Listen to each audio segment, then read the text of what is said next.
ಈಗ ಕೆ.ಎನ್. ರಾಜಣ್ಣ ಅವರು ಪ್ರತಿ ಬಾರಿ ಮಾತನಾಡಿದಂತಹ ಸಂದರ್ಭದಲ್ಲಿ ಕೊಡುವಂತಹ ಸ್ಟೇಟ್ಮೆಂಟ್ಗಳು ಸಣ್ಣ ಪುಟ್ಟ ಸ್ಟೇಟ್ಮೆಂಟ್ ಅಲ್ಲ, ದೊಡ್ಡ ದೊಡ್ಡ ಬಾಂಬ್ಗಳನ್ನೇ ಸಿಡಿಸ್ತಾರೆ. ಈಗ ಕೆಪಿಸಿಸಿ ಅಧ್ಯಕ್ಷ ಡಿಸಿಎಂ ಡಿ.ಕೆ. ಶಿವಕುಮಾರ್ ವಿರುದ್ಧ ಅವರು ಪರೋಕ್ಷ ವಾಗ್ದಾಳಿ ನಡೆಸಿದ್ದಾರೆ.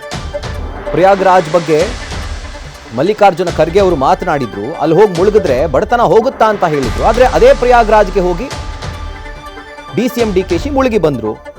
ರಾಹುಲ್ ಗಾಂಧಿ ನನಗೆ ಗೊತ್ತಿಲ್ಲ ಅಂತ ಸದ್ಗುರು ಹೇಳ್ತಾರೆ, ಆದ್ರೆ ಅವ್ರ ಜೊತೆಗೆ ಹೋಗಿ ವೇದಿಕೆ ಹಂಚಿಕೊಳ್ತಾರೆ, ಶಿವರಾತ್ರಿಯ ಕಾರ್ಯಕ್ರಮದಲ್ಲಿ ಭಾಗಿಯಾಗ್ತಾರೆ. ಇದು ಡಿಸಿಪ್ಲಿನಾ ಅಂತ ಪ್ರಶ್ನೆ ಮಾಡಿದ್ದಾರೆ. ಶಾಮನೂರ್ ಶಿವಶಂಕರಪ್ಪ ಅವರು ಬಿ.ವೈ. ರಾಘವೇಂದ್ರ ಅವರನ್ನ ಗೆಲ್ಸಿ ಅಂತ ಹೇಳಿದ್ರು. ಆಗ ಇವರೇ ಅಧ್ಯಕ್ಷರಾಗಿದ್ರಲ್ಲ, ಯಾಕಾಗ ಶಿಸ್ತು ಕ್ರಮ ಕೈಗೊಳ್ಳಿಲ್ಲ? ಈ ರೀತಿಯಾಗಿ ಎಲ್ಲೂ ಕೂಡ ಡಿ.ಕೆ.ಶಿ ಹೆಸರೇಳದೆ ಆಕ್ರೋಶವನ್ನು ಹೊರಹಾಕಿದ್ದಾರೆ. Rahul Gandhi Rahul Gandhi I don't know ಅಂತ ಹೇಳೋ ಅಂತವನ ಒಬ್ಬ ಮಹಾಶಯ ಜೊತೆ ಹೋಗಿ ಡಯಾಸ್ ಹಂಚ್ಕೊಂಡ್ರೆ ಅದು is it not amounts to indiscipline?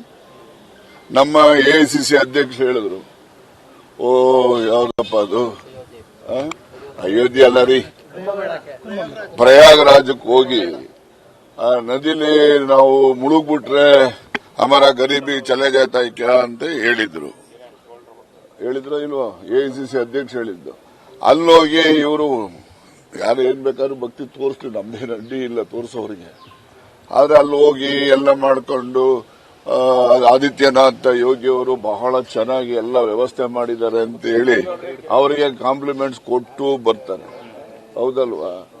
ಇವರು ಅಂಬಾನಿ ಮದುವೆಗೆ ರಾಹುಲ್ ಗಾಂಧಿ ಅವರು ಅವ್ರ ಇನ್ವಿಟೇಷನ್ ಇಸ್ಕೊಳ್ಳೋದಿಲ್ಲ ಅಂತ ಮದುವೆಗೆ ಎಲ್ಲ ಹೋಗಿ ಬರ್ತಾರೆ. ಈಗ ನಮಗೆ ಯಾರು ಶತ್ರುಗಳು ಇರ್ತಾರೋ ಶತ್ರುಗಳ ಜೊತೆ ನಾವು ಮಿತ್ರತ್ವ ಬೆಳೆಸ್ತೀವಲ್ಲ ನಾವು, ಅದೆಲ್ಲ ಯಾರು ಕೇಳ್ಬೇಕು. ಅದನ್ನೆಲ್ಲ ನಾನು ಕ್ರಮ ಆಗ್ಬೇಕು ಅಂತೆಲ್ಲ ಕೇಳ್ರಪ್ಪ, ಅದು ನಾನು ಕ್ರಮ ಆಗ್ಬೇಕು ಅಂತ ಹೇಳ್ತಾ ಇಲ್ಲ.